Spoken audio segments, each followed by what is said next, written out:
നമസ്കാരം. ടാരോ നാദത്തിലേക്ക് സ്വാഗതം. ഇന്നത്തെ റീഡിംഗ് ഒരു ഫെദർ റീഡിംഗ് ആണ്. അതായത് ഏഞ്ചൽസിൻ്റെ പ്രസൻസ് നമ്മുടെ ഇടയിലുണ്ടാവുമ്പോൾ നമ്മൾ അൺഎക്സ്പെക്റ്റഡ് ആയിട്ട് ചിലപ്പോൾ തൂവലുകൾ കാണും.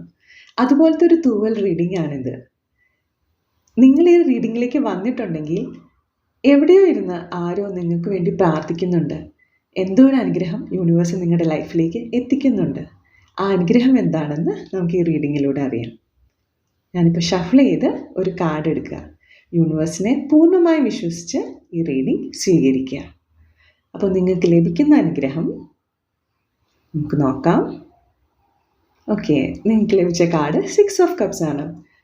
ഈ തൂവല് നിങ്ങളോട് പറയുന്നത് നിങ്ങളുടെയൊക്കെ ഹൃദയത്തിൽ ഒരിക്കലും മാഞ്ഞുപോകാത്ത കുറേ ഓർമ്മകളും സ്നേഹത്തിൻ്റെ ചൂടും ഒക്കെ ഇപ്പോഴും ഉണ്ട്. ഒരിക്കൽ നിങ്ങളെ ആഴത്തിൽ സ്നേഹിച്ച ഒരാൾ അല്ലെങ്കിൽ നിങ്ങളുടെ ഒരു ബാല്യകാല സുഹൃത്ത് ഇപ്പോഴും നിങ്ങളെ ഓർക്കുന്നുണ്ട്, പ്രാർത്ഥിക്കുന്നുണ്ട്. അപ്പോൾ യൂണിവേഴ്സ് പറയുന്നത് സ്നേഹം ഒരിക്കലും മാഞ്ഞു പോകില്ല, അത് രൂപം മാത്രമേ മാറുകയുള്ളൂ.